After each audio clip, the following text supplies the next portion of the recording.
اعوذ باللہ من الشیطان الرجیم، بسم اللہ الرحمن الرحیم۔ السلام علیکم ناظرین، امید ہے آپ سب خیریت سے ہوں گے۔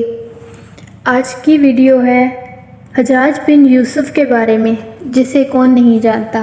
ہم میں سے لاکھوں لوگ حجاج بن یوسف کو جانتے ہوں گے اور اس کے ظلم سے بھی واقف ہوں گے، لیکن کیا آپ جانتے ہیں کہ اس شخص کی موت کتنی عبرتناک تھی؟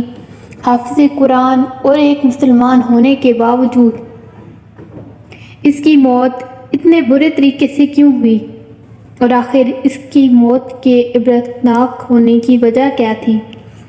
اس کے جسم میں کیوں کیڑے پڑ گئے تھے؟ تو چلیے، اگر آپ نہیں جانتے تو آج کی ویڈیو میں آپ کو اسی کے بارے میں بتاؤں گی۔ اس شخص کو عبد الملک نے مکہ، مدینہ، طائف اور یمن کا نائب مقرر کیا تھا۔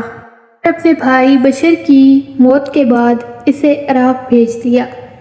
حجاج ایک اچھا انسان تھا، قرآن پاک کا حافظ تھا، زناکاری اور شراب سے دور رہتا تھا، اور یہ بہت ہی ذہین تھا۔ کہا جاتا ہے کہ یہ وہ پہلا شخص تھا جس نے قرآن پر اعراب لگوائے تھے، اور اللہ نے اسے انتہائی ذہین بنایا تھا۔ لیکن ان تمام خوبیوں کے ساتھ اس میں ایک خامی یہ تھی کہ اس نے بہت ظلم کیا، اور یہ لوگوں کو بہت زیادہ قتل کرتا تھا، اور یہ بہت ظالم تھا۔ اسے کسی پہ ترس نہیں آتا تھا، یہ کھڑے کھڑے لوگوں کی گردنیں اڑا دیا کرتا تھا۔ دوسرے حکمران کفار کی گردنیں اڑا رہے تھے، وہاں یہ پر اللہ کے بندوں اور مسلمانوں کی گردنیں اڑاتا تھا۔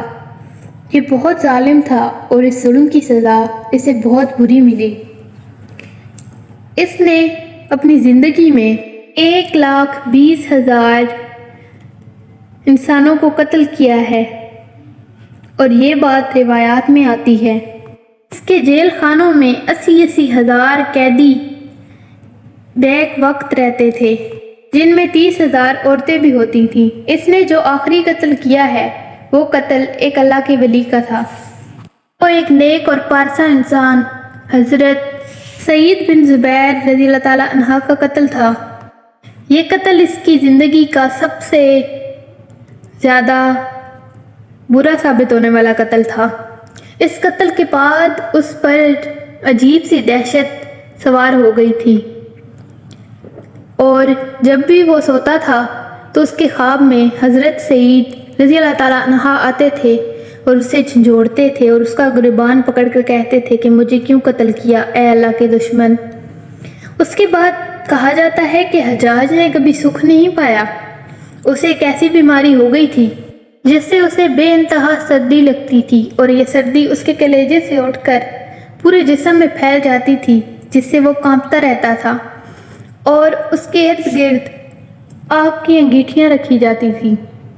کہا جاتا ہے کہ وہ انگیٹھیاں اتنے قریب ہوتی تھیں کہ حجاج کی کھال جل جاتی تھی، لیکن پھر بھی اسے سکون نہ آتا تھا۔ یہ وہ اندر کا درد تھا جو کبھی ختم ہی نہیں ہو سکتا تھا۔ ایک نیک انسان کو قتل کرنے کا ایسا انجام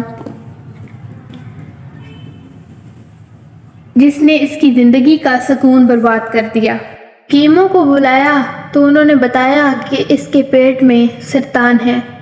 حکیم نے تانبے کا ایک ٹکڑا حجاج کے حلق سے اتار کر جب پیٹ کے اندر ڈالا اور باہر نکالا تو گوشت کے ایک ٹکڑے کے ساتھ کیڑے تھے، یعنی کہ اس کے جسم میں کیڑے پڑ چکے تھے۔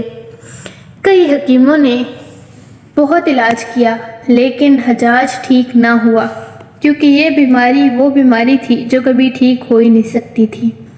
یہ اللہ کے ولی کو قتل کرنے کا ایسا انجام تھا کہ اس کے اندر کی ٹھنڈک مٹ ہی نہیں رہی تھی، اس کے اندر کی آگ کبھی بھی نہیں بجھ سکتی تھی۔ ہر وقت ندامت اور پریشانی اس پر چھائی رہتی تھی، اور لوگوں کو حیرت ہوتی تھی کہ یہ وہی شخص ہے جو اگر کھڑا ہو جاتا تھا تو لوگ اس کی دہشت سے کانپنے لگ جاتے تھے، اور وہ ایک حافظ قرآن تھا لیکن اللہ کی نافرمانی نے اس کا انجام بہت برا کر دیا۔ جب حجاج کو کوئی راستہ نظر نہ آیا تو اس نے حضرت حسن بصری رحمۃ اللہ علیہ کو بلایا اور ان سے دعا کی درخواست کی، تو وہ حجاج کا حال دیکھ کر رو پڑے اور کہنے لگے کہ میں نے تجھے کہا بھی تھا کہ تو ولیوں اور لوگوں کے ساتھ چھیڑ چھاڑ کرنا چھوڑ دے، لیکن تو نے میری بات نہیں مانی۔ وہ زیادہ دن تک زندہ نہ رہ سکا۔ حجاج اس قتل کے کچھ دنوں بعد ہی اس دنیا سے رخصت ہو گیا، لیکن اس کی حالت اتنی بری تھی کہ بس انسان کے لیے اس سے بڑی عبرت کوئی ہو ہی نہیں سکتی۔ حجاج کے قتل کے بعد اس کی قبر کے نشان تک مٹا دیے گئے تاکہ لوگ اس کی لاش کو نکال کر جلا نہ دیں۔ اس کی اس عبرتناک موت سے یہ بات ثابت ہو گئی کہ اللہ ظلم کرنے والوں کو پسند نہیں کرتا، چاہے پھر وہ مسلمان ہوں یا چاہے حافظ قرآن ہوں۔ کہا جاتا ہے کہ اس کی موت پر سارے لوگوں نے شکر کا کلمہ پڑھا تھا، کیونکہ اس نے لوگوں کو اتنا تنگ کیا تھا، اور کچھ لوگوں کی آنکھوں سے تو خوشی کے آنسو گر رہے تھے، اور اس سے بدترین کوئی موت نہیں ہو سکتی جس میں آپ کے مرنے پر لوگ خوش ہو رہے ہوں۔ یہ تھا ایک ولی اللہ کو قتل کرنے کا انجام۔ اللہ ہم سب کو نیک کام کرنے، برے کاموں سے بچنے اور ظلم سے بچنے کی توفیق عطا فرمائے۔ ہمیں کسی پر ظلم نہ کرنے کی توفیق عطا فرمائے۔ کبھی کسی پر ظلم نہ کریں، اور یہ بات یاد رکھیں کہ اگر اگلا کمزور ہے تو اللہ تعالیٰ کی لاٹھی بے آواز ہوتی ہے، اور ظلم وہ گناہ ہے جس کی سزا دنیا اور آخرت دونوں میں بہت بڑی ہے۔ امید ہے آپ کو آج کا واقعہ پسند آیا ہوگا۔ ملتے ہیں ایک نئی ویڈیو میں، تب تک کے لیے اللہ حافظ۔